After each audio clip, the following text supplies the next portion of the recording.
I am on the air. Welcome.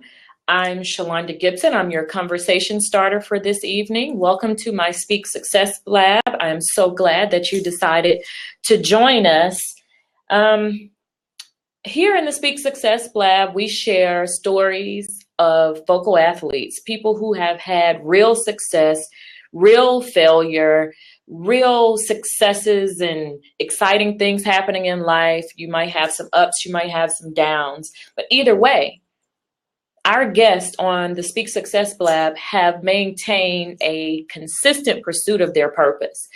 And that is something that is so very important. No matter what you're doing, no matter who you are, what your path is in life, you must be consistent in your pursuit of purpose. And this is a platform for real people to have real conversations about their journeys in life. And I'm sure we all started out somewhere at some point in time with a dream. In the words of Dr. Martin Luther King Jr., I have a dream. You have a dream. We all have a dream. And I'm just kind of being silly about it. But no, seriously, we all do have some sort of a dream. We never thought our life would take us here, or we are where we thought we always wanted to be, but maybe we feel like it's not what we thought it would feel like. Either way, I think having dreams, having purpose, having fears, having failures, those are things that glue us together regardless of your race, regardless of your gender, your geographical location. And I'm just so excited to talk today about the power of reinvention. I think it's so important. And I like to start out with a quote. So before I get into any of that, let's start with my quote for today. Every day that we wake up is an opportunity for us to do things all over again, to do things better. So if you pinch yourself and you're alive, if you're breathing, that means you have a second chance. Whatever happened to you yesterday, it doesn't matter because it didn't harm you. And if it did harm you, it didn't kill you. So you have another chance to do things better. And with that said, we'll get into the topic for this evening. Again, that's reinvention. And because I believe in the power of words, hence speak success. I believe that we have the power to speak our success.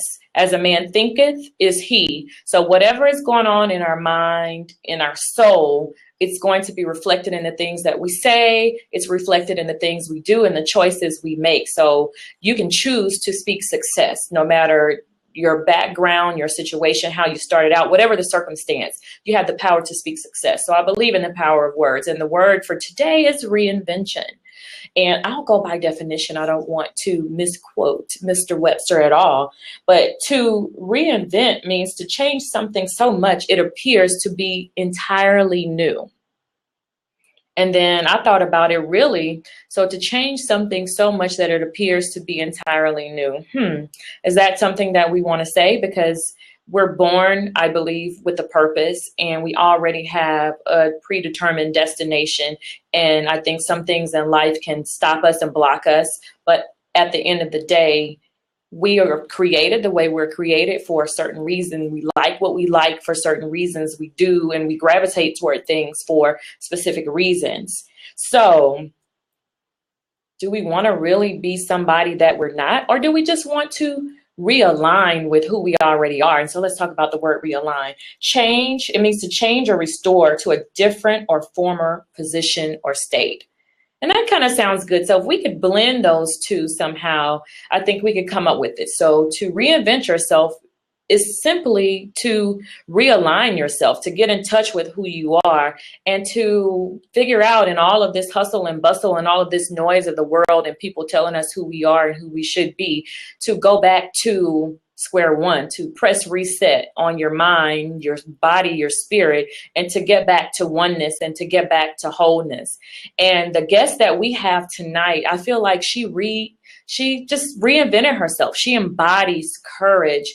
She embodies just following what it means to follow your intuition and to reinvent yourself and to change your life. After 20 years of helping other people tell their story, my guest, Tara Roberson, changed her own story. And she just actually did a phenomenal thing. Most people think about telling their story or changing their story, but they get stuck. They get stuck in life some kind of way. And this awesome person, hi Tara, she's on with us now. I'm finishing your intro.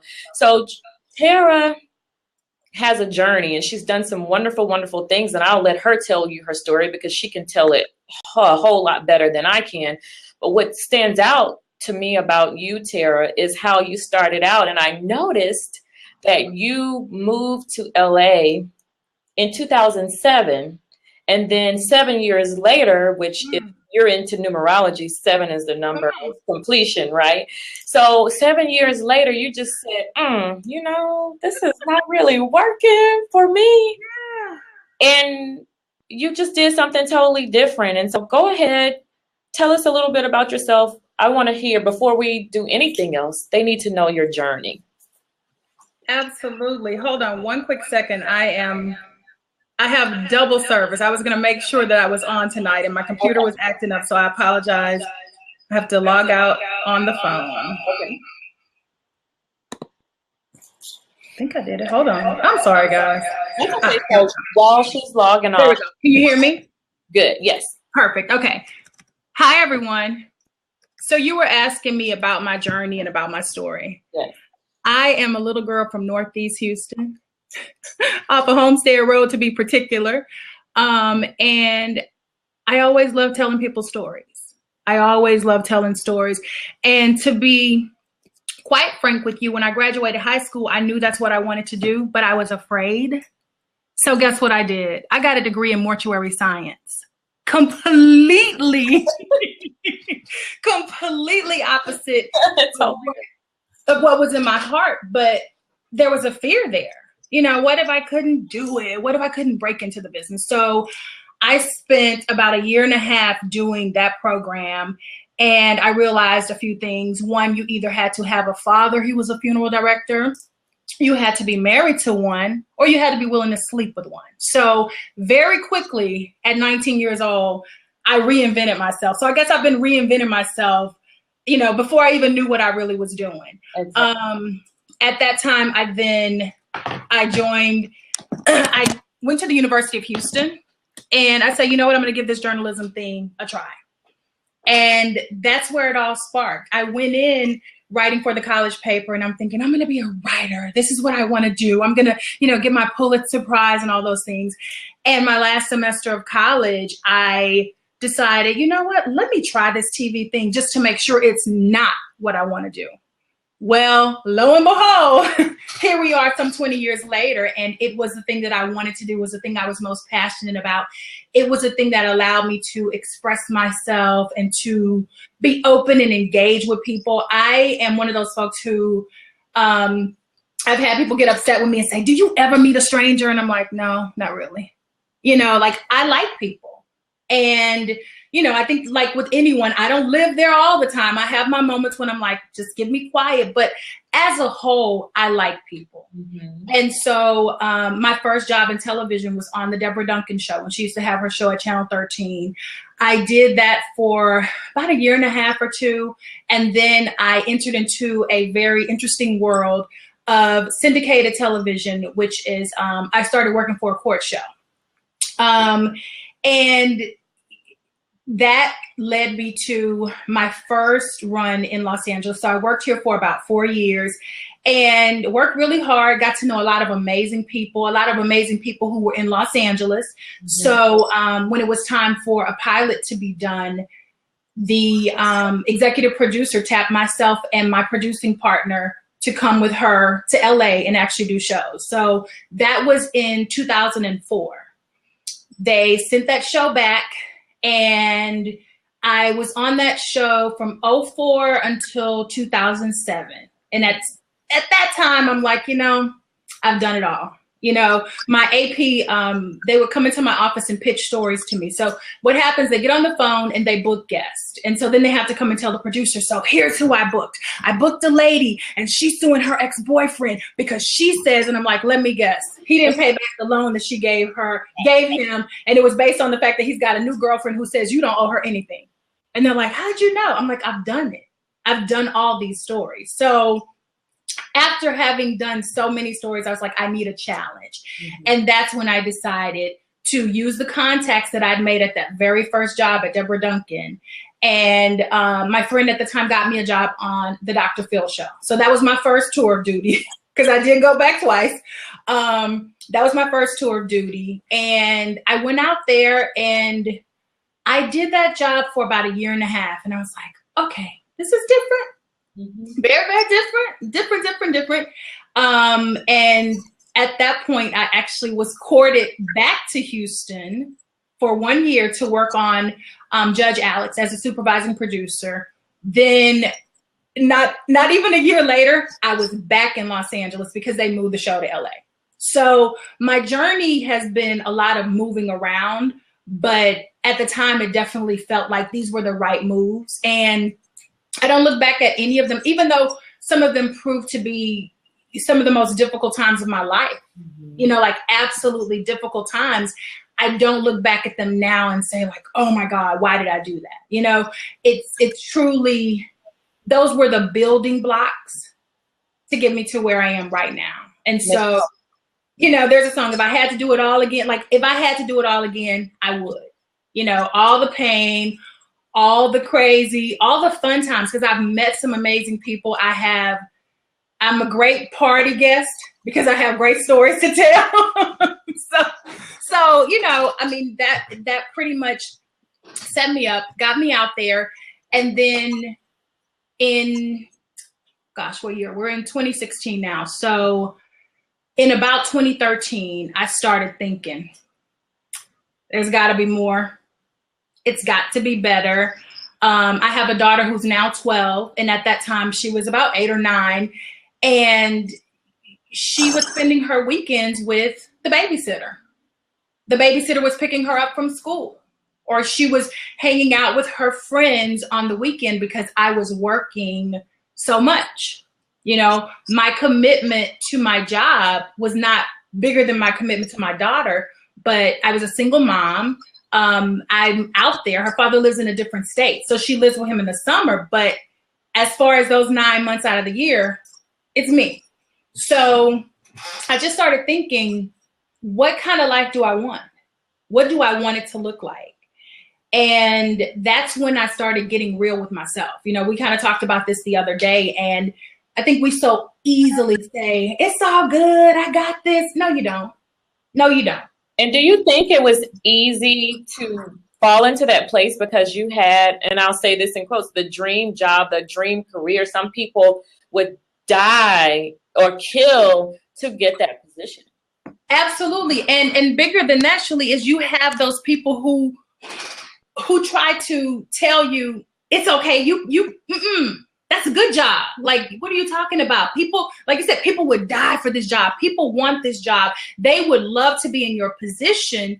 And I get that. And I was never ungrateful. It never came from a place of being ungrateful. I walked around, and for many a years, I never called myself a single mom, especially when I was here, because I had a village and I know what real single motherhood looks like. So when I say single motherhood, I mean specifically, I did not have a partner. It's my story, not my daughter's, because she's got a father, she's got a relationship with her dad. I was a single woman who had a child. So for me, it just, you know, and I found myself listening to the crowd for a long time, a really long time. And there were times where in 2011 and in 2012, I wanted to move, but people were like, well, but, you know, I remember in particular one conversation I had with my dad, and I said, you know, I'm thinking about coming back to Houston. And he's like, well, what are you going to do? And I'm like, I don't know, maybe I'll teach. And that's no disrespect to teachers, because I know teachers feel that people say things like, oh, you know, you'll be a teacher as an easy way out. No, but I knew I had something to offer. And so then my daddy tells me this story about a dog with a bone. And he said, I want to tell you a story about a dog with a bone. There's a dog walking over the bridge, and he's got a bone in his mouth. And he looks over at the water, and then he drops his bone because he wants to go down there and get it. But what he didn't realize is it was his own reflection. And so he was like, you think there's something more for you, but you pretty much have it already, right? And I was like, okay, Daddy, I'm gonna dig back in. I'm gonna dig back in. I'm gonna make LA work. Mm-hmm. And so that then thrust me, you know, a couple more years. But I just started thinking. Mm-hmm. And I started praying. And I can honestly say that there was, and this may sound very weird to think about, but God puts these things on my heart. Okay. And I saw the life that I'm living right now. Okay.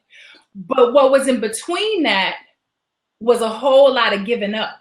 Meaning, I got this for you, but in the meantime, you're going to have to give up a whole lot to get here. And what seemed like a whole lot to me at the time. And when you say you saw it, what does that mean? Because people, you know, they say things like, I saw it, or I had this vision. So what is so I'll give you one of my visions, and this one will freak you the heck out.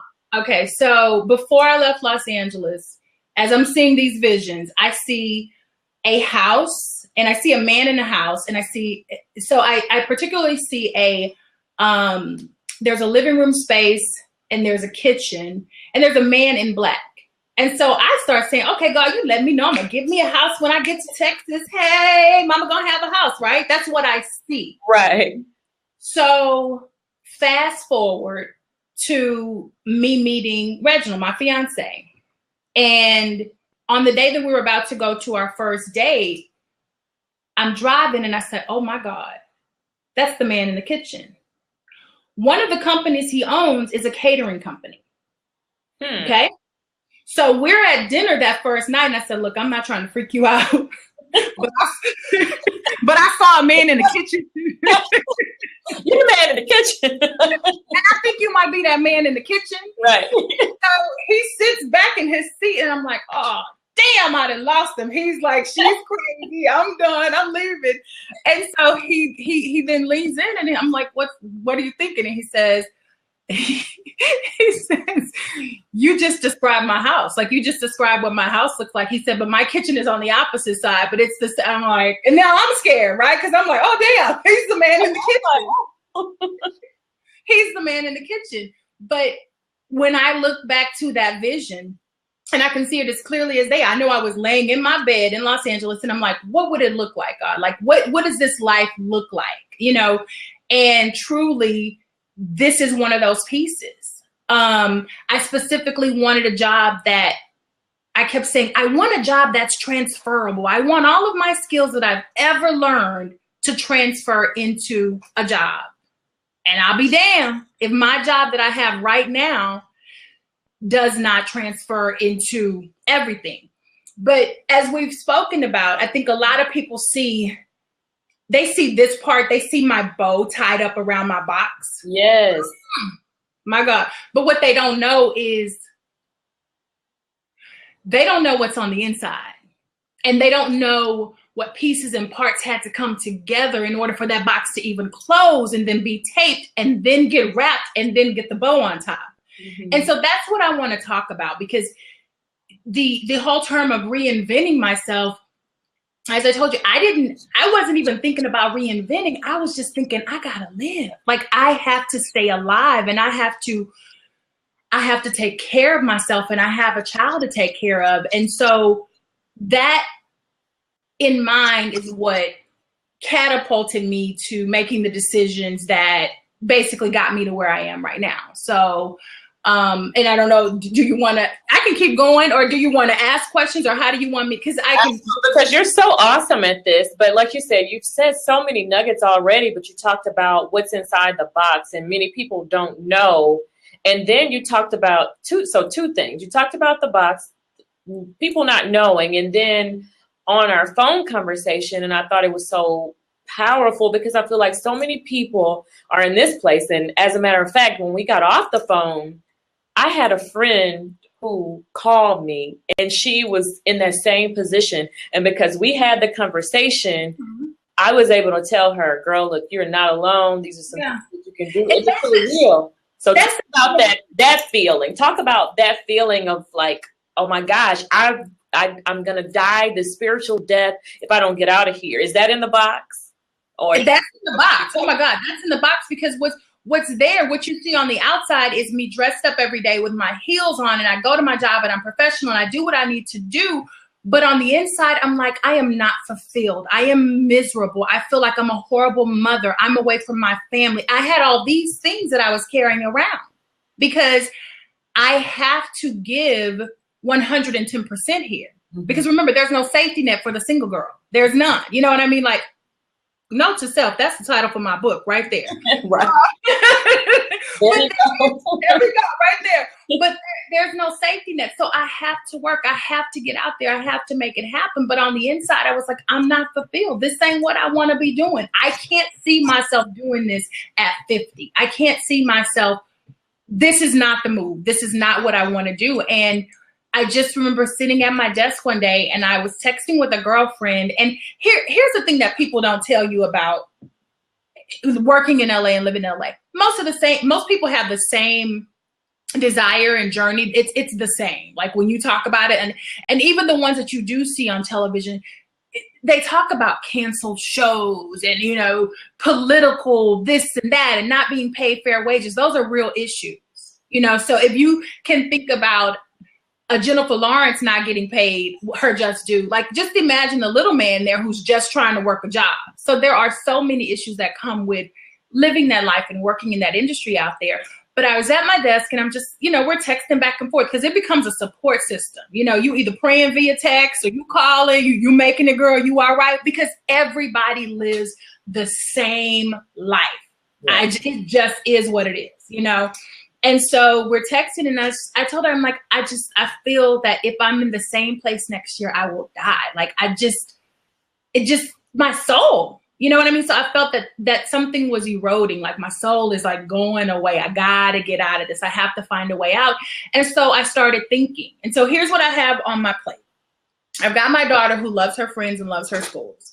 Now, because I told you in 2009, I moved back to Houston. And then in 2010, I moved back to Los Angeles. I got my little suitcase, right? My little luggage. She comes with. So that means she's now moved from here to there and back to, you know, a lot of moving around. Mm-hmm. And so I had made the decision that I didn't want to move her again. So I made her a vow from second grade until that fifth grade, you'll stay in one place. Okay. So mama's over here dying. But I had made a promise to my child that I was not going to move her. I was not going to disrupt her life and make her leave her friends. So by the time she's finishing fourth grade, I have to start thinking. Because in Los Angeles, 9 times out of 10, by the time they get to middle school, every kid goes to a different school. Okay, so if I'm gonna make a break, I gotta make it clean and easy, because 9 times out of 10, she was gonna go to a different place from her friends anyway. So starting over would not have been as hard as me saying in 5th grade, now you go meet a whole new group of friends.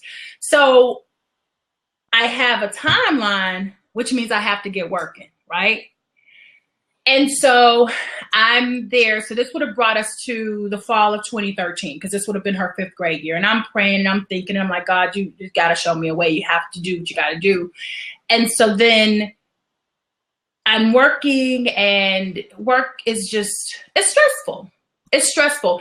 And not only is there stress at my work environment, there's also stress in the work I do. I worked in talk, meaning I booked people in highly volatile situations to come on and share their stories. Mm-hmm. Okay, these are people who've not been committed to their husbands or wives in some cases. So why are they going to be committed to this producer lady and keep their word that they're going to get on the plane, right? Mm. So there's no problem with, look, it was not unusual for me to get a call at 3 or 4 in the morning. You know, this person didn't get on the plane, or this person is missing. Like again, I'm a great party guest because I have like really crazy stories to tell about people. Then I then decided, like, you know what, this is not working. The end of this month will mark 2 years of me sitting at my desk one day, and I start having some kind of pain up on my left side. And I said, okay, all right, Lord, is this a stroke? Is this how I'm going out? Like, am I going to have a stroke? And I talked to my supervisor and I said, look, I got to go to the hospital. I leave, I go to the hospital, and the doctor says, he does a battery of tests, and he's like, I think I know what it is, but I'm going to do a blood test. He checked that, and he goes, I think I know, but let me check one more thing. And then he comes back, he says, you're having an anxiety attack. And I'm like, what are you talking about? I told this man, I said, sir, I breathe. Like, what are you talking about? I said, I breathe through stressful situations. He's like, your body knows you're stressed. Your body knows what's happening and what's going on. So that started me thinking,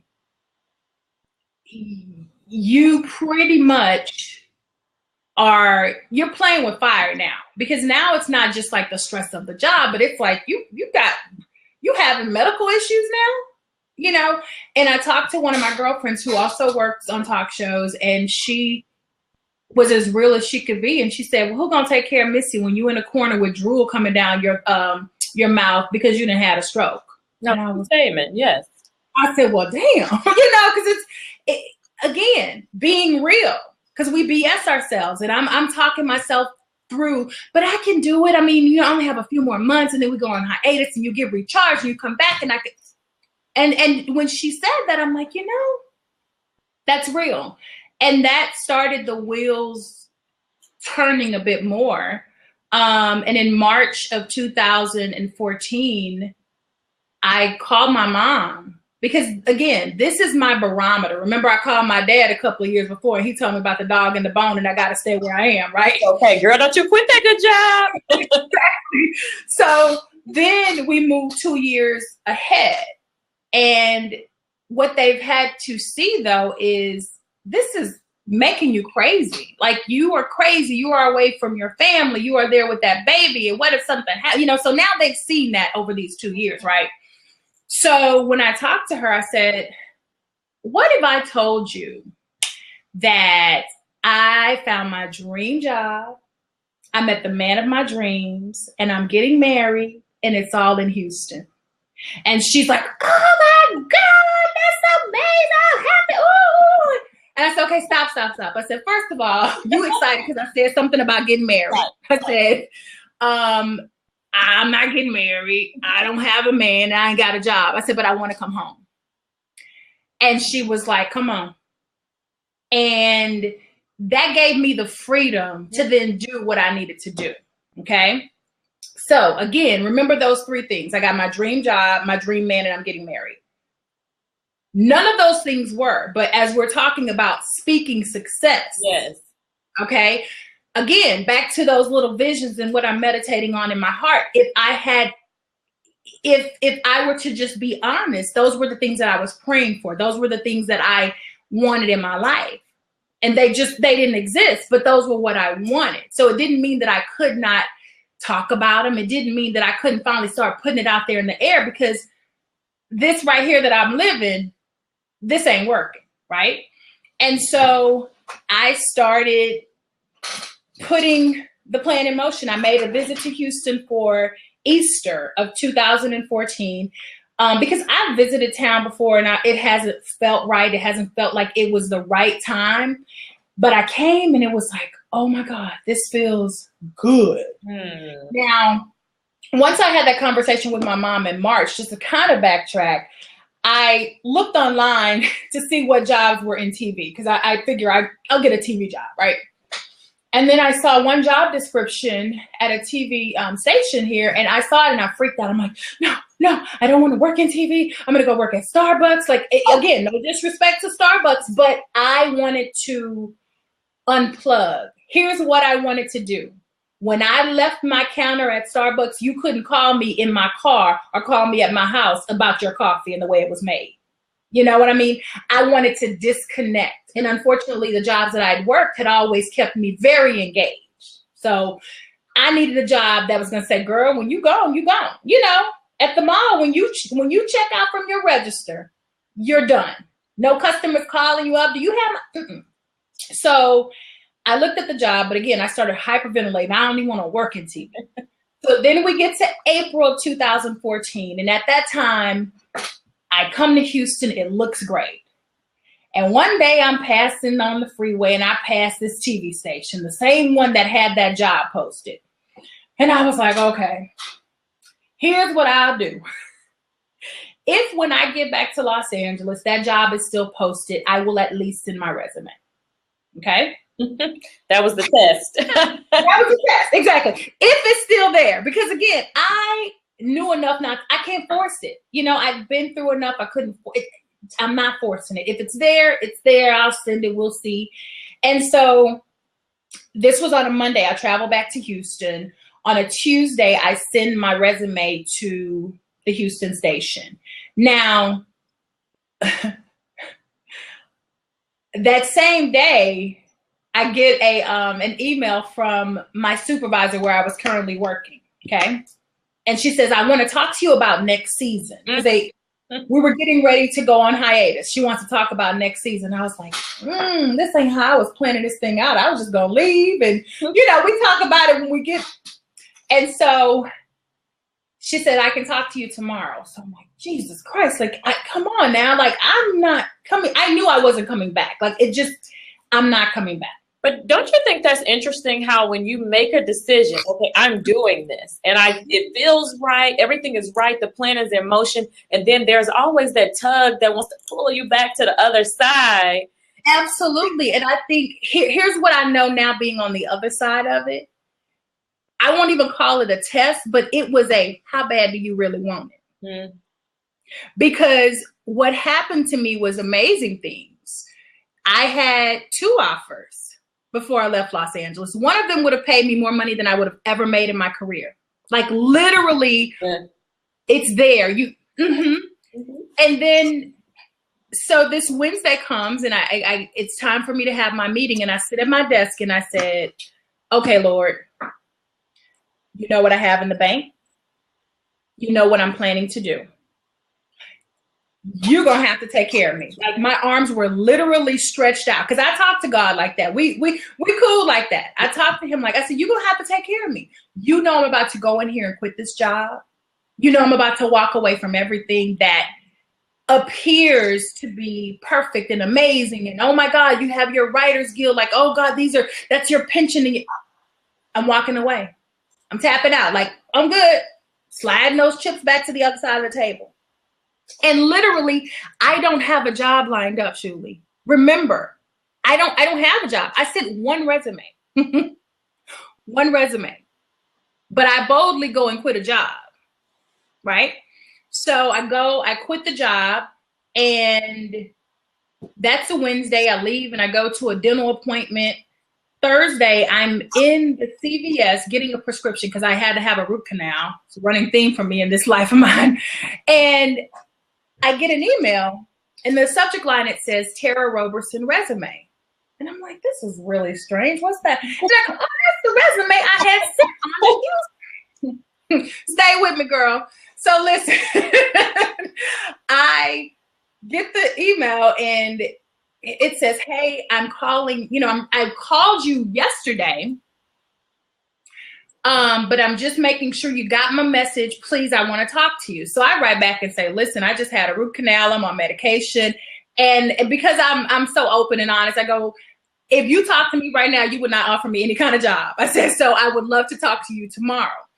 I go into my phone and I look at my voicemail. At 11:46 on that Wednesday, I went and quit my job. At 12:23 that same day, the one resume I sent yielded a call. So when I saw those pieces coming together, I was like, okay, it's time. Look, touchdown. Because what I've learned is that we make life difficult for ourselves, because sometimes we've been taught to be persistent, and, you just keep going and you just keep doing it. Sometimes if it ain't working for a reason, and so what I found was that finally something was coming with ease. Finally, something was moving in the direction that it needed to move in, and I didn't have to force it. It was coming with ease, and it was absolutely lined up with what I was desiring in my heart. Because the position that was posted that I originally applied for was not even available anymore. What they called me about was something that was absolutely, completely related to all of my transferable skills. And so when it again came with ease, I knew, okay, this is what it is. Because I wanted it so badly, I told you, I left a 6-figure job and I came to make a part-time wage, an hourly wage. I haven't made an hourly wage in I don't know how long, okay? So you know what they do, right, with an hourly wage. Like every moment you're there, like you're literally looking at the clock because you're like, okay, that's a little bit more money. That's a little bit more money. And so, exactly. And so I'm just like, okay. But in my mind, though, I didn't care. Like, I didn't care what I was walking away from because I knew it had to be better. Whatever I was walking into had to be better. And so I, at that moment, began this reinvention. Like it started falling into place. I found an apartment sight unseen, did an application via phone. The lady said, I will take it off the market for you. And I wasn't talking about an apartment over, in the sticks or in the hood or whatever. I'm talking about River Oaks. That's where I moved to.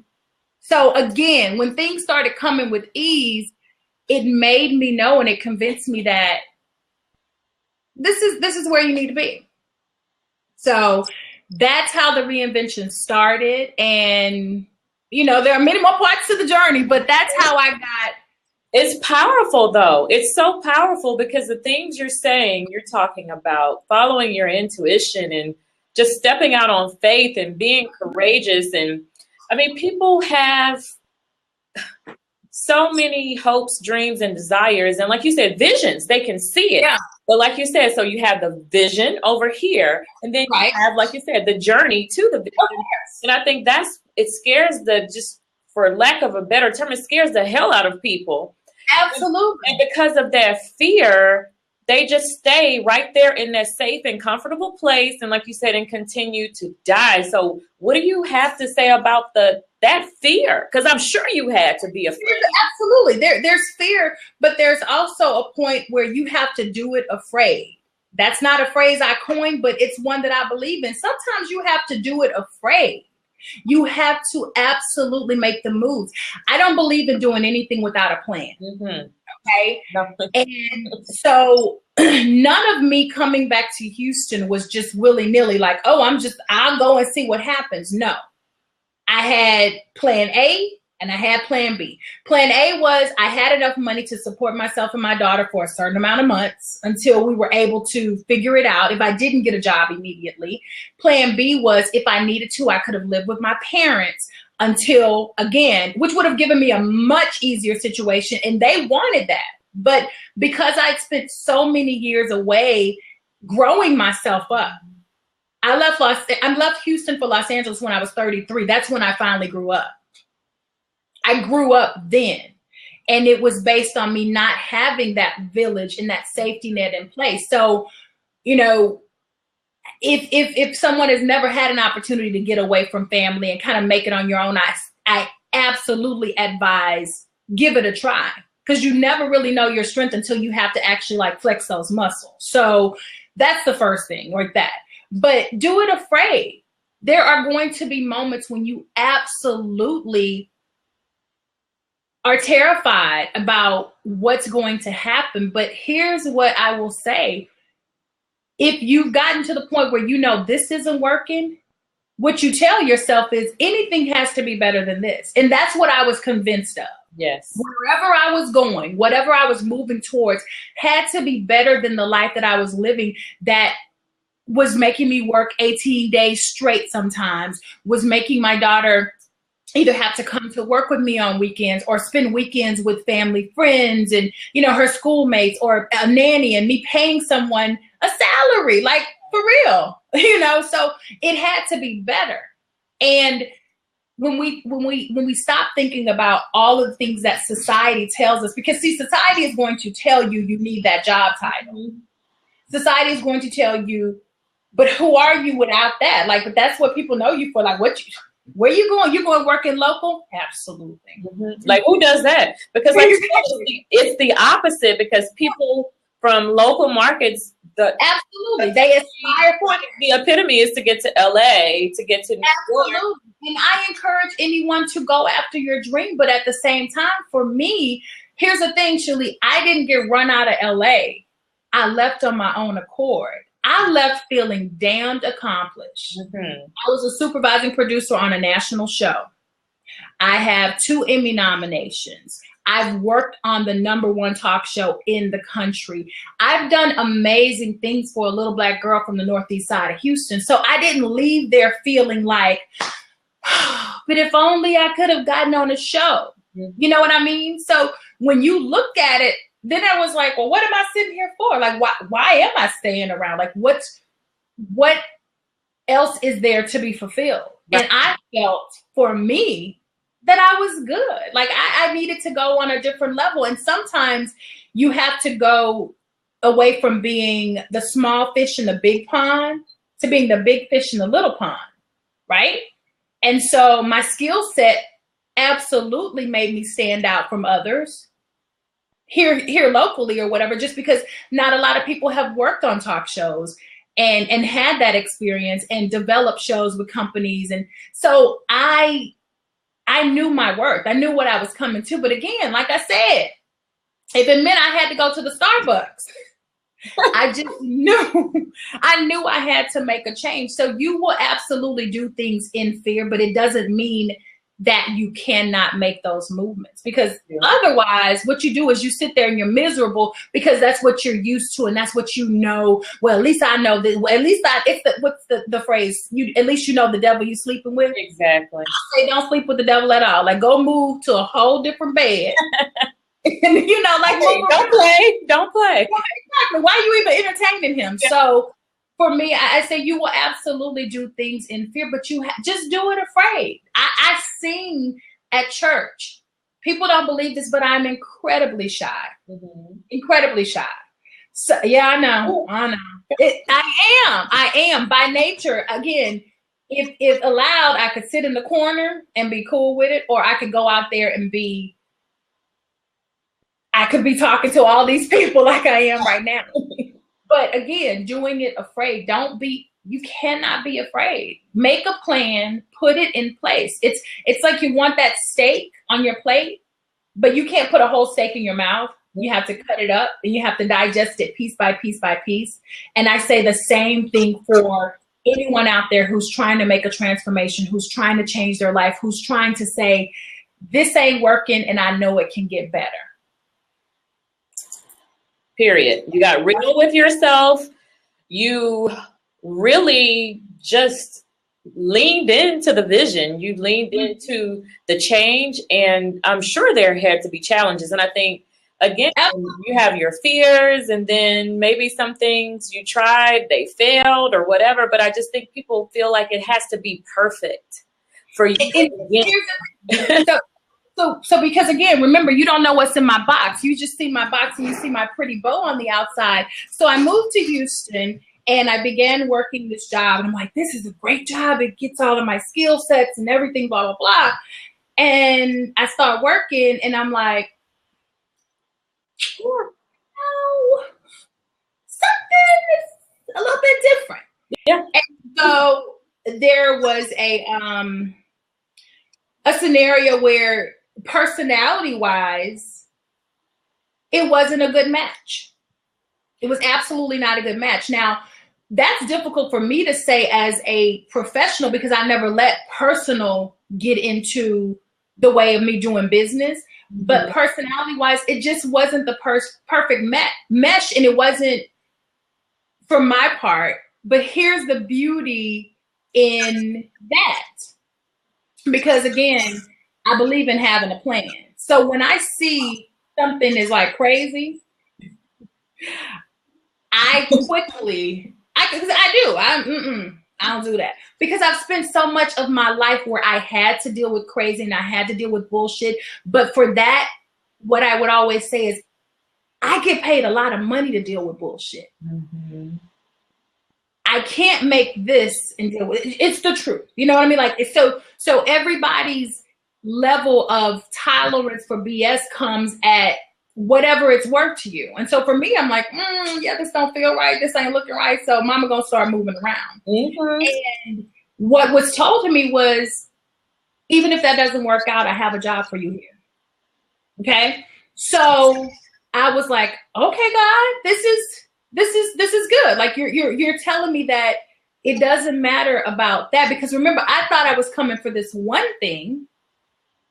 I ran into difficulty. But up ahead was what was really what was intended for me. So this small job got me here, but the bigger one was what he had in store. But it was just kind of like, I got to get you here, and then I got this blessing for you, but this blessing is not ready for you just yet. And so I then went from being part-time to promoted to full-time. Okay? And I can look back at it and say, because again, when you feel like you've been in a lion's den and you've dealt with, like a lot of crazy and just uncontrollable things, a barking dog doesn't bother you. Yeah.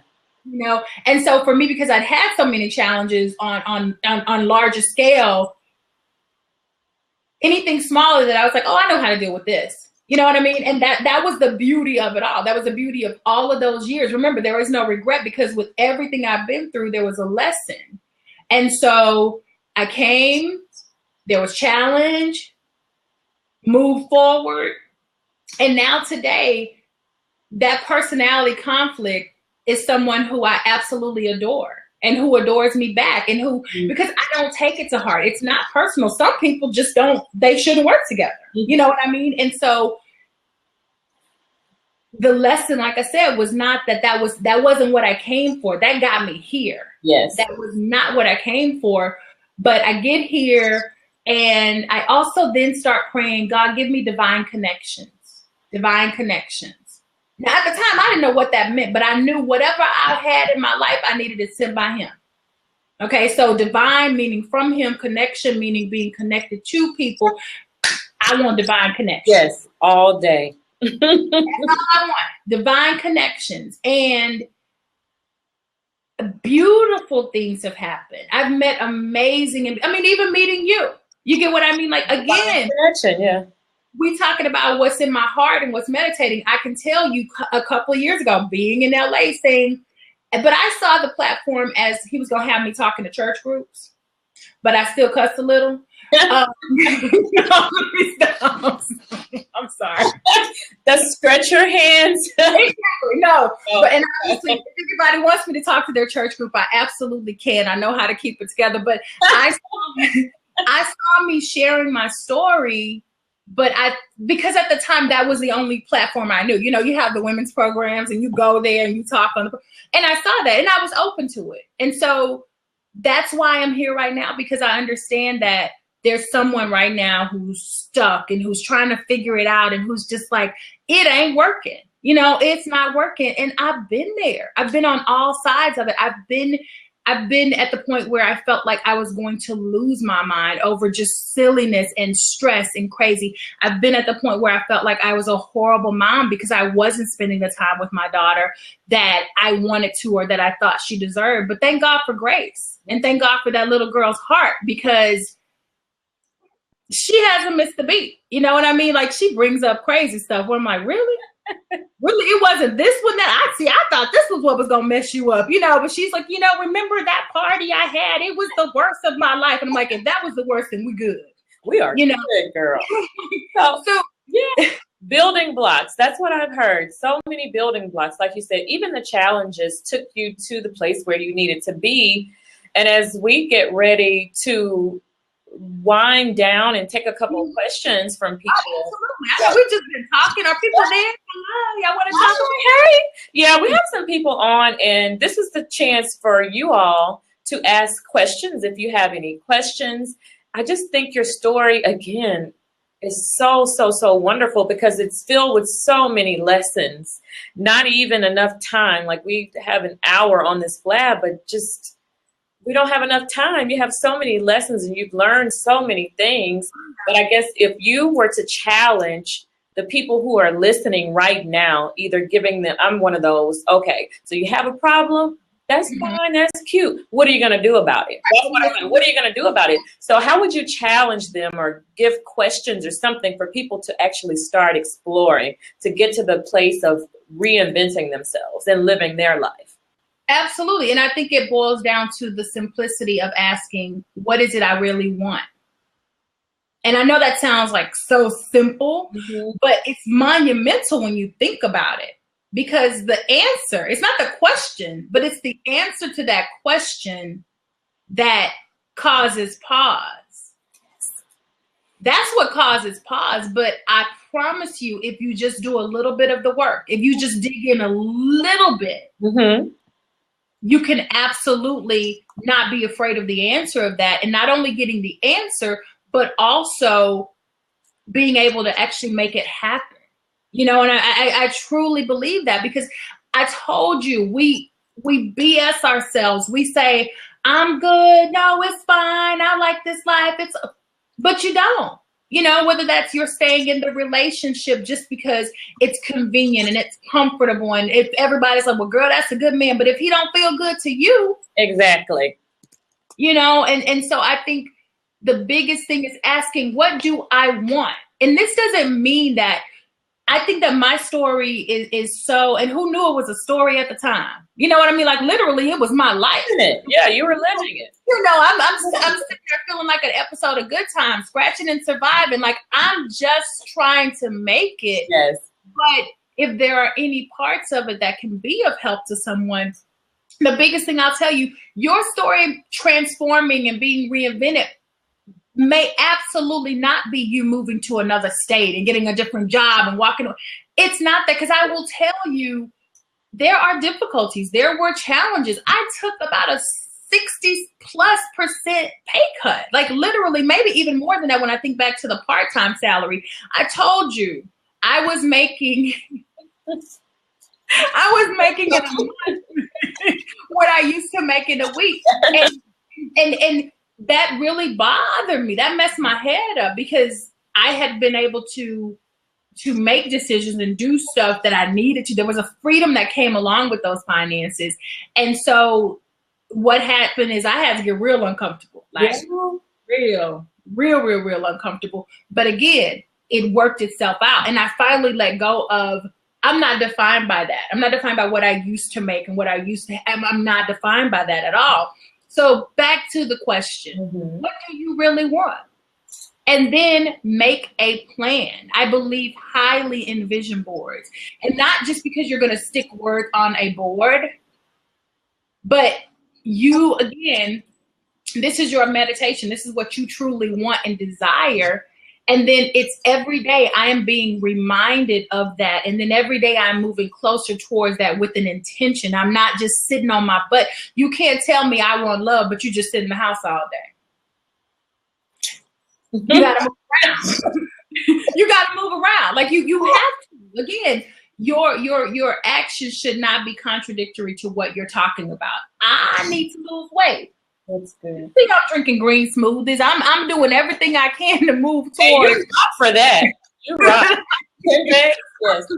I'm doing everything I can towards that goal, because otherwise, a vision without action is just some words on a board, you know. And so, I again, it goes back to, what do you really want?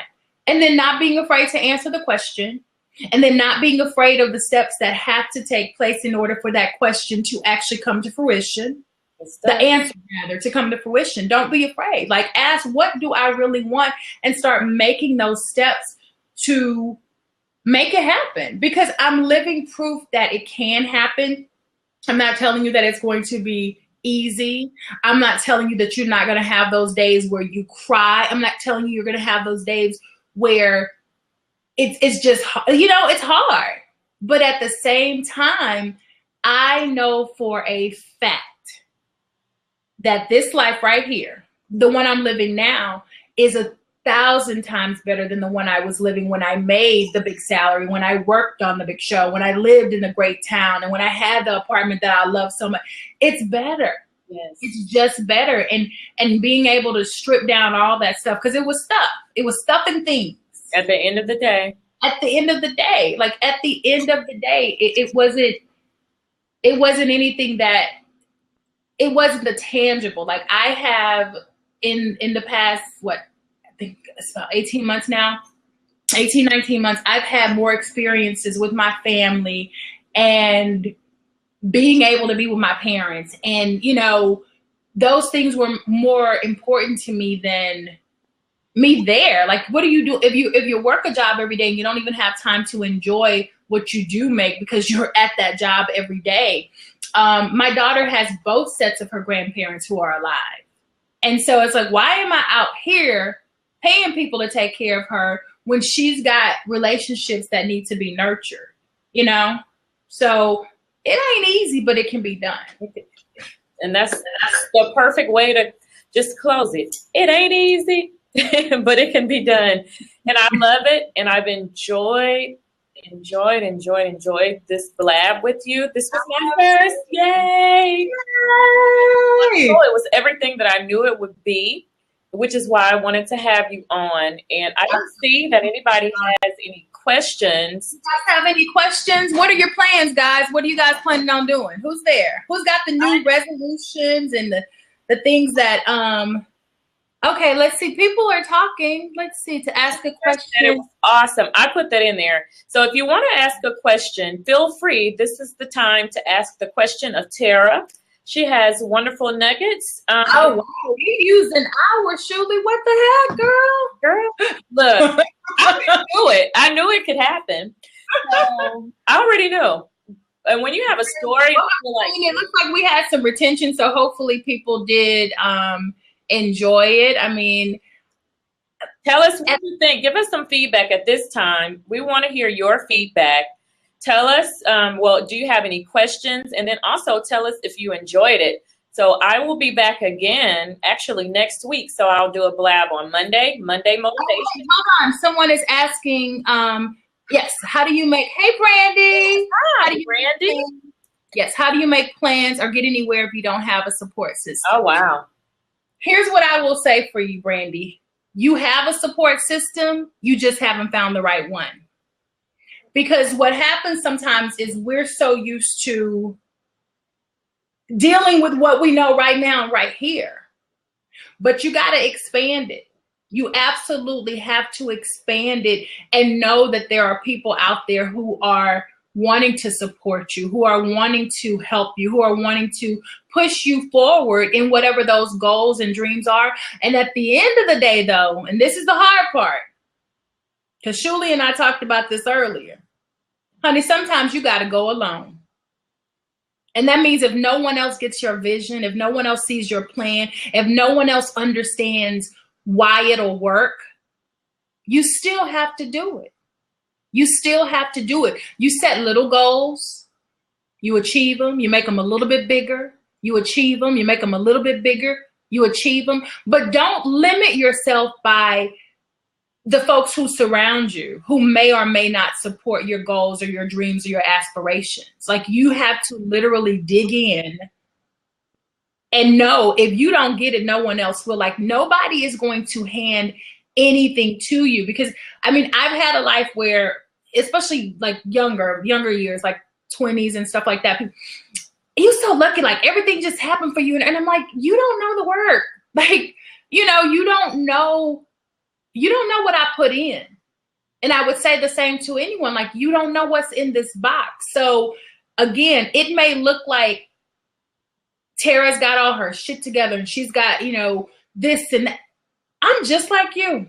I'm just like everybody else. Like, there's nothing different, but what I choose to focus my energy on, though, makes the difference. And what I choose to focus my energy on is those positive things. At the end of last year, I said, I'm logging off for a few days because I got a lot of stuff that I'm over here manifesting and, you know, that I'm attracting to myself and manifesting. None of those things were, but I knew what I wanted. And the beginning of this year has been beautiful. It has been absolutely beautiful because I'm in the mindset of, I'm just going to attract some stuff to me. Yes. I'm just going to attract some stuff to me, and what's good, I will manifest, and what's not mine, I will put back out there in the universe, but I'm going to attract some stuff to me. And so you have to start with, if nobody else will go with me, because otherwise that means you're just going to sit on the couch and nothing happens. Right. But you got to be willing to go alone. Okay. We have a question. So what's from Texas? Well, first, Kendra said, you have inspired me, Tara. I love hearing your journey. And that's my Kendra. Hey, honey. Okay. So she's ready. We worked together on our first TV jobs, like way, way, way back in the day. Our first TV jobs. Like I told you, I've met some amazing people that all these many years later, I still communicate with and I still have kept in touch with. Let's see. What's your approach when you step afraid? Step out of your comfort zone? Comfort zone, okay. Again, it goes back to doing it afraid. Here's what you have to do. Even if it's a little by little, if you know you can't turn back around, what else are you going to do? You have to move forward, right? Like it's hard, but it's not that hard. And because I don't know everyone's personal situation, I don't ever want to, dumb down things and say, well, you just do it. I understand it's hard. I get it. Yeah. Like I get it. Believe me, I do. But again, making those small steps, whatever they are, you can't sit home and say, I really want to work in this field, in this industry. But when I ask you for your list of all the 50 people in that field industry you've called, you have none. You get what I mean? Like it's simple. You have to, and that's always the word again. It's a do. You do action. Always been my mindset. Like I can't. You know how people say, well, they told me no. I don't know who the hell they is. Like, yeah. Who are they? Anyway. They don't have the power to tell me no, because I believe, it's an old school customer service trick. You call customer service and you talk to the first day and they say no. Oh, okay, cool. Thank you.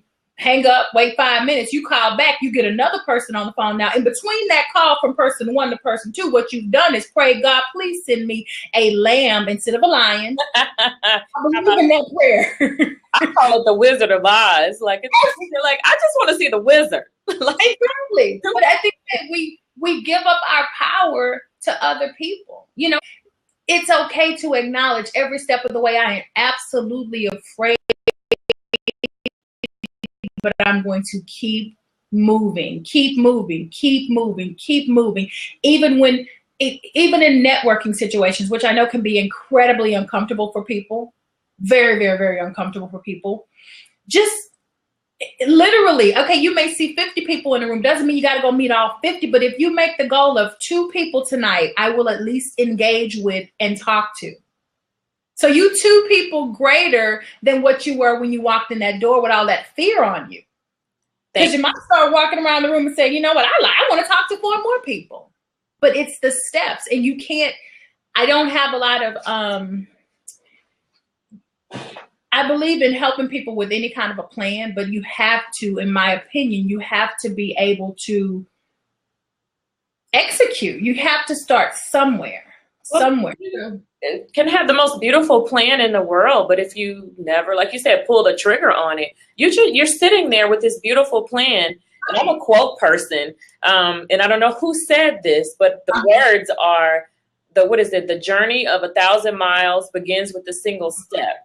And you just find yourself moving. And I've been in places personally where I feel like, well, I've come too far to turn around. Like you're out there in the middle of the ocean and it's just as easy to keep swimming forward than to go back. So again, it's just that forward motion. You have to. It's so true. And that's the thing. It's like, but the thing is, so many people become paralyzed before they ever make the first step. And so that's what I challenge you all to do. I left a town. I moved with a baby. I left a job. I came and took a part-time job. I took an apartment sight unseen. I didn't have $10 million in the bank. I didn't have $1 million. You know what I mean? But I did it. I made that first step. That first step was sending a resume. And And I understand that these are things that there are people who say I send 500. I get that. Believe me, I do. I also believe that there's a specific design and order on my life. So I don't want to in any way say, well, I send one resume. What do you mean you send? That's not what I mean. I understand that this is finally my season. Yes. Trust me when I tell you, I have sown a lot of seeds. But that's action, though. That's that action. Absolutely. Even the beauty and I think sometimes we think that things are directly related to. So if I sow the seed of I got you a job, then that means somebody's going to help me get a job. Might not come back that way. Exactly. That may not be the fruit that seed is going to bear. And so what I found this past year was that every seed that I'd sown years prior came back to me, but in very different ways. Mm-hmm. Very, very, very different ways. So I think you just got to keep that positive mindset and you have to make the first step. I love it. Thank you so much. So tell everyone who's on, some of them might be people that know you, know me, know both of us, know none of us. Okay. Beard Gang says, Iron sharpens iron. Great interview and very motivational advice from Ms. Tara. Yes, thank you. Give applause. So the way of giving applause on Blab is by tapping the screen and show. Oh, yeah, tap your screen if you guys have had a good time. Oh, yay. Yay. Thank you so very much for coming. Tell us how to find you. If people want to link up with you, well, I'll say this. She's on Periscope and she's doing a very funny. Are you still doing that? Too Hungry? We are. Okay. We have a coming next Monday. Good Lord. So you can follow Tara at Tara Kiss on Periscope, and she's doing a funny, I guess, kind of docu-series of stories.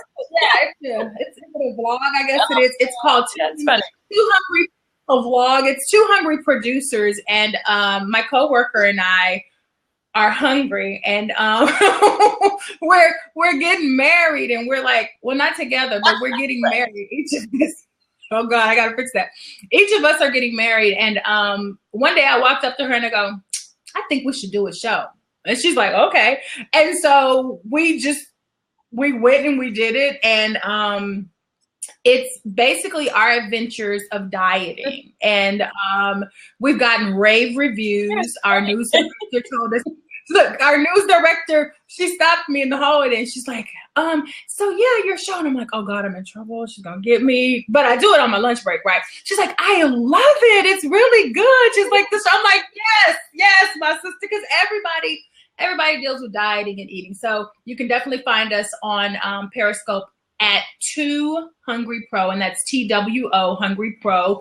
And then I'm on Facebook under my personal name, but as far as any friend requests, like I have to approve because I keep my page private because, again, I've talked to like thousands of people across the country, and there were things about my life that I had to keep to myself because, you know, there were a lot of random people out there. But on Twitter, I'm at Tara Kiss, and on Blab, I'm at Tara Kiss. But I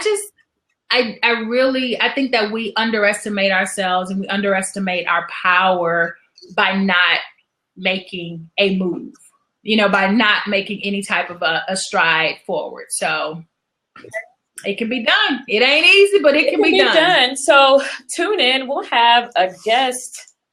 Our guest actually coming up. We'll have Christy coming up next Thursday.